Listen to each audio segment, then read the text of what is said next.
अस्सलाम वालेकुम नाज़रीन। ड्रामा सीरियल बस तेरा साथ हो की नेक्स्ट एपिसोड बहुत इंटरेस्टिंग होने वाली है, जहां अब अंसा दर दर की ठोकरें खाती अपने एक जानने वाले के घर चली जाएगी, जबकि खुर्शीद चाचा के फोन करने पर अनस भी उनके घर पहुंच जाएगा और गली गली कूचा कूचा अंसा को ढूंढने की कोशिश करेगा।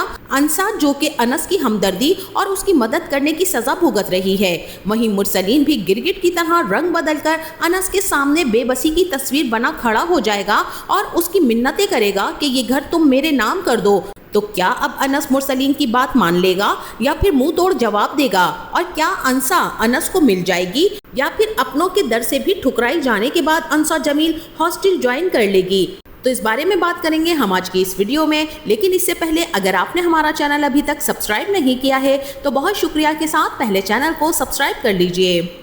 तो अब जैसा कि खुर्शीद चाचा के मोहल्ले वाले उन्हें जिस तरह से नाजेबा बातें करने के बाद उन्हें उनकी नज़रों में ही गिरा देते हैं कि नाश्ता ले जाने के बाद वो अंसा के सामने बेबसी से रोने लगते हैं कि सारी ज़िंदगी की कमाई इज्जत एक लम्हे में खाक में मिलकर रह गई है। सारे मोहल्ले वाले तुम्हारे और मेरे बारे में सवाल उठा रहे हैं और जिस तरह से किरदार पर बात आई है तो इस चीज़ से मेरी सारी ज़िंदगी की इज्जत खाक हो गई है।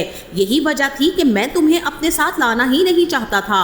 और चाचा की बातें सुनकर अंसा की समझ कुछ काम ही नहीं कर रही थी और वो अपना बैग उठाए चाचा के घर से निकल जाती है, जहां वो अपने घर का दरवाजा पत्थर से तोड़ने की कोशिश करेगी। और दरवाजा खुलने के बाद जब मोहल्ले वाले आकर उसे फिर से ताने देने लगेंगे और उसका जीना महाल कर देंगे, उसके किरदार पर उंगली उठाएंगे, तब अंसा अपने घर से निकलकर दर दर की ठोकरें खाती हुई भूख से निढाल और बेहाल, क्योंकि उसने काफी टाइम से कुछ खाया पिया ही नहीं था, भूखी प्यासी एक होटल पर नाश्ते के लिए चली जाएगी, जहां नाश्ता करते करते अपने हालात और खुद के साथ होने वाले सारे वाकयात सोचकर अंसा रो पड़ेगी। कुछ खाने की हिम्मत करेगी मगर उससे नाश्ता किया ही नहीं जाएगा और वो वहां से निकलकर अपने किसी जानने वाले के घर चली जाएगी। वहां अपनी सारी रुदात सुनाएगी, किसने मेरी फेक वीडियो बनाकर अपलोड कर दी और कौन मेरा ऐसा दुश्मन है जो ये सारी साजिश कर रहा है। मेरे भाई ने जायदाद की खातिर अपनी बीवी के कहने में आकर मुझे बेदर कर दिया, मेरा यकीन नहीं किया।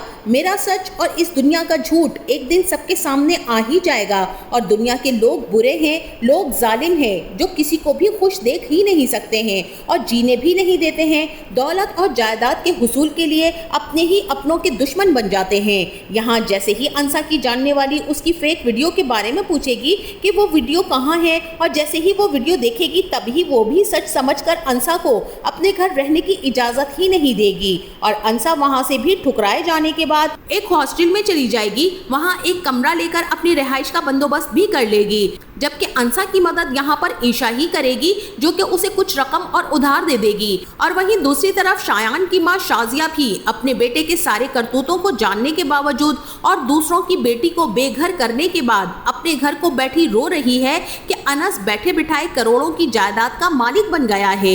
इतने बड़े घर को रोते हुए इस बात की तरफ तो इनका कभी ख्याल ही नहीं गया कि घर में जनरेटर ही लगवा लें, पानी की मोटर नहीं चल रही, लाइट नहीं है तो अनस ही बाल्टियों से पानी भरेगा। वहीं शायान को भी अजीब ही गुस्सा है अनस पर कि अनस की शक्ल है करोड़ों की जायदाद का मालिक बनने की, दूर से आ रहा होता है तो शक्ल से ही यतीम लगता है और अगर पास आ जाए तो मिस्कीन और फकीर भी लगने लगता है, जबकि अनस को इस हालत और इन हालात में पहुंचाने के जिम्मेदार ये लोग खुद हैं। और अब शायान के बोल उसी पर उल्टे पड़ने वाले हैं, क्योंकि मकाफात अमल भी होता है और ये मकाफात अमल की चक्की चलती है तो सब कुछ पीस डालती है और इंसान अपने नाकर्दा गुनाहों और बड़े बड़े बोल जो वो गुरूर, तकब्बुर और घुमंड में बोल जाता है उसका खमियाजा भुगतता है। कुछ ऐसा ही अब मुरसलीन की फैमिली के साथ भी होने ही वाला है, जो कि अपने घुमंड में खुद को खुदा समझ बैठे हैं। अनस की जिंदगी को अपनी मर्जी से लेकर चलना, उन्होंने तो यही समझ रखा था कि अब्बा जी तो बिस्तर पर पड़े पड़े गुजर जाएंगे, मगर उनके 14 तबक रोशन हो गए जब अब्बा जी ने जायदाद का बंटवारा कर दिया। इसीलिए तो मुरसलीन समेत पूरी फैमिली की चीखें निकल रही हैं और शाजिया जो कि बिलक बिलक कर रो पड़ेगी कि ये घर मेरा है, मेरा ख्वाब, मेरी ताबीर, मेरी मंजिल है। मैंने बहुत मेहनत और मोहब्बत से इसका कोना कोना संवारा और सजाया है। मैं किसी कीमत पर भी ये घर अनस को नहीं दूंगी। शाजिया का रोना पीटना देखकर उसके बच्चे शायान और शहरीन उसे चुप करवाने लगेंगे कि हम आपका ये ख्वाब टूटने नहीं देंगे, ये गुरूर और घुमंड ऐसे ही बरकरार रखेंगे। जिसके बाद अनस भी जैसे ही दूसरे दिन यूनिवर्सिटी के लिए तैयार होगा और दादा का नाश्ता बनाकर ले जा रहा होगा। तभी शहरीन पिच्छल परी वहाँ पर आ धमकेगी और एक बार फिर से बोतल से पानी गिराकर नाश्ता खराब करने की कोशिश करेगी। इस बार अनस उसका हाथ झटक देगा और यही कहेगा कि शहरीन बीबी अब बस बहुत हो गया, अब तुम्हें मैं ये सब कुछ करने नहीं दूंगा। और शहरीन भी वहाँ से रोती हुई चली जाएगी और वही मुरसलीन भी अपनी बीवी और बच्चों की बातों से परेशान होकर फैसला कर ही लेगा कि अब उसे क्या करना है, ऊंट को किस करवट बिठाना है। इसीलिए तो अनस को चीख कर बुलाएगा और ताया की चीखने की आवाज से अनस फौरन से उठकर जाने लगेगा। दादा उसे रोक लेंगे कि अभी मत जाओ, कोई जरूरत नहीं है तुम्हें इन लोगों की जी हुजूरी करने की। लेकिन अनस बेचारा तो सीधा साधा मासूम सा और साफ दिल का इंसान है। वो किसी भी किस्म की लड़ाई और फसाद नहीं चाहता है कि ताया यहाँ पर दादा के सामने आकर कोई बदतमीजी करें और उसे जलील करें और दादा की तबीयत खराब हो जाए। इसीलिए वो दादा से हाथ छुड़वाकर यही कहेगा कि मैं सुनकर आता हूँ वो क्या कह रहे हैं। अब जैसे ही अनस बाहर मुरसलीन के पास आएगा तब मुरसलीन भी गिरगिट की तरह रंग बदल लेगा और जिंदगी में पहली बार अपने लहजे में आजिज़ी और इंकिसारी अनस के लिए लेकर कहेगा कि अनस देखो, मैं इस घर में किसी को भी शरीक नहीं कर सकता, ये बात तो तुम अव्वल रोज से ही जानते हो और मेरे पास इतने पैसे भी नहीं हैं कि मैं तुम्हें इस घर के पैसे देकर तुम्हें फारिग कर दूं। मुरसलीन अनस को शीशे में उतारने की पूरी कोशिश करेगा। अनस के चेहरे पर शफकत से हाथ भी फेरेगा और प्यार भी करेगा और मीठी छुरी बनकर अनस की काट करने की भी कोशिश करेगा कि किसी तरह अनस इस बात के लिए मान जाए और ये घर मेरे नाम कर दे। इसीलिए तो कहेगा कि अनस बेटा, ये घर तुम मेरे नाम कर दो। अनस अपने ताया की ये बात बल्कि ये ड्रामा और ब्लैकमेलिंग देखकर सिटपटा जाएगा। अनस अभी बात का जवाब भी नहीं दे पाएगा। तभी खुर्शीद चाचा का फोन अनस के पास आ जाएगा। वो अंसा के चले जाने की इत्तला अनस को देंगे और अनस भी फौरन से खुर्शीद चाचा के घर चला जाएगा कि अंसा कहाँ है, वो कहाँ चली गई है। जिस पर खुर्शीद चाचा कहेंगे कि पता नहीं बेटा, न जाने कब निकल कर कहाँ चली गई है, वापस ही नहीं आई है। पूरे इलाके में देखा, मोहल्ले वालों से पूछा, मगर अंसा का कुछ भी पता नहीं कि वो कहाँ गई। अंसा की गुमशुदगी का सुनकर अनस परेशान होकर उसे गली गली कूचा कूचा सड़कों बाजारों पर हर जगह ढूंढने निकल पड़ता है, मगर अंसा का कुछ नहीं पता चलता।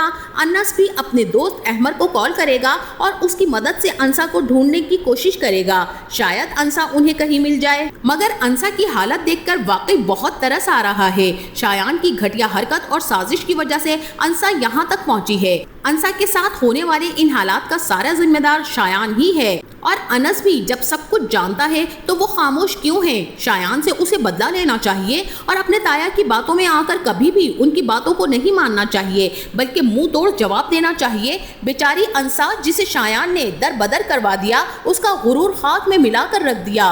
हंसती मुस्कुराती जिंदा दिल लड़की ठोकरों पर आ गई है। सिर्फ अनस की हमदर्दी में उसके हक में आवाज उठाने और जुल्म के खिलाफ बोलने की उसे इतनी बड़ी सजा मिली है। अनस को भी अंसा के लिए कुछ करना चाहिए। शायान बदमाश तो ऐसे ही आजाद फिर रहा है क्योंकि अभी उसकी डोर उसके माँ बाप समेत ढीली है। वक्त आने पर जब कसी जाएगी तब इन्हें लग पता जाएगा। तो नाज़रीन, आपका इस बारे में क्या ख्याल है? क्या अनस अंसा को ढूंढ पाएगा और क्या अब अनस अंसा के लिए अपनी फैमिली में स्टैंड ले पाएगा और क्या अंसा अनस के लिए मान जाएगी या फिर उसे ही सारे हालात का कसूरवार ठहराएगी? इस बारे में हमें अपनी राय से जरूर आगाह कीजिएगा। जाते जाते वीडियो को लाइक और चैनल को सब्सक्राइब करना ना भूलिएगा। अपना बहुत सारा ख्याल रखिएगा। मिलते हैं नेक्स्ट वीडियो में, तब तक के लिए अल्लाह हाफिज।